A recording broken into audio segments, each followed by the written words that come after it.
What's going on, my dudes? Welcome to another episode. So if you watched my previous episode, I told you guys that I wasn't interested in buying the brand new ZX6R because of one reason.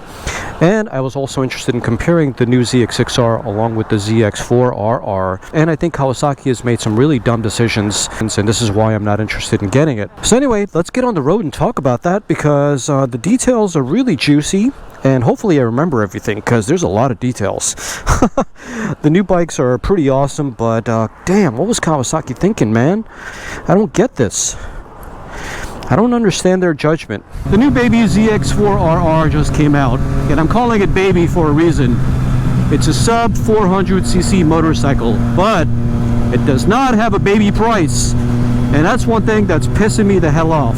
How do you release a ZX4RR that has 399 cc's and then sell it for $9,600? And then, you know, the dealers, they're a bunch of scumbags, so the dealers are gonna add another $1,500 on top of that because, quote unquote, it's a brand new release and it's a limited bike, meaning the production is low, whatever the hell that means. Then they're gonna charge you setup and freight and blah blah blah. By the time you know it, you're at $13,500 out the door for a motorcycle that's already overpriced at $9,600. Can you believe that? So in my last episode, I mentioned to you guys that I'm quite sensible these days, and I used to spend a lot of money on bikes, but these days I'm trying not to do that. So since we had that sensibility discussion, we're gonna have it one more time, but I'll make it very brief. I will not spend $13,000–$14,000 for a sub 400cc motorcycle. And I don't think you should either, but there are a couple of caveats, so let's talk about that. Caveat number one being that you are an avid track racer. Somebody who gets paid to race. Or if you're an amateur, you go to the track maybe 10, 12, 15 times a year, and you get a lot out of your motorcycle. But if you ride on the track maybe 2 or 3 times per year, not a good idea to buy that as a track toy, unless you have some seriously deep pockets. Because quite honestly, not only is Kawasaki trolling you, but so are the dealerships with their hefty fees, and it's just not fair, guys. We shouldn't have to pay that much money to get a 400cc motorcycle for that much money. Now, if this was a full-on race-prepped 400cc motorcycle for 10, 12 grand, 13, even 15 grand, I could understand, but it's not. It's just a street motorcycle, and it doesn't make sense. That's big bike money right there. For 15 grand out the door, you can get a brand new 2024 Street Triple RS. But a 400cc motorcycle from Kawasaki is going to cost you 12, 13 grand out the door. It's only $2,000 less. So you see what I'm saying? It just doesn't make sense, guys. By the same token, the new ZX6R, if you want to call it new, because it's pretty much the same thing, except it has less power. In my last video, I mentioned that it only makes sense to have more power because it's a new model, blah, blah, blah. But in order for them to be able to continue selling the ZX6R, because of emissions and regulations and whatnot, they had to detune that motorcycle a couple of horsepower. Meanwhile, the weight is still the same. And with the new ZX6R, you get a brand new dash, which I couldn't care less about. The old one was rudimentary, and it looked like a race bike because it was just a dial, and that's it. The geometry, I think it's slightly changed, although not a whole lot. It's still a pretty comfortable bike, I think, because the old ZX6R, which I have plenty of videos about, is a reasonably comfortable bike. Really, really comfortable. When it comes to 600 class, you want comfort, that's the bike to get. Don't go near the R6 or the Gixxer or anything like that. Stick with the ZX6R.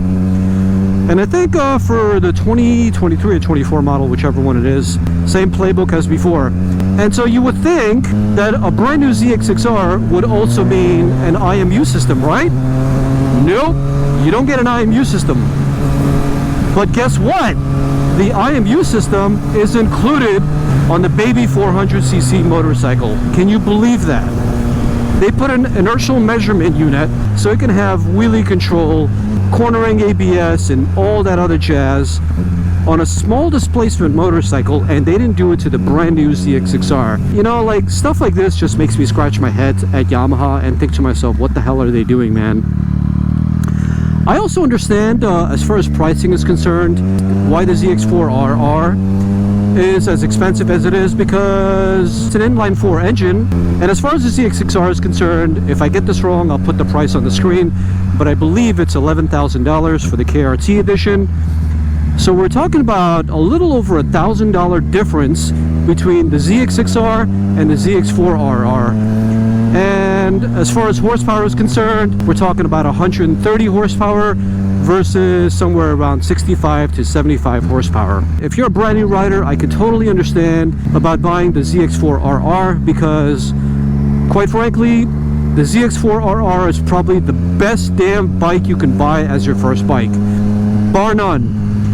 I always say that you should buy cheap and used when you're buying a brand new bike, but man, I really can't pass this up. If it was my first ever bike, I'd buy that ZX4RR as my first bike.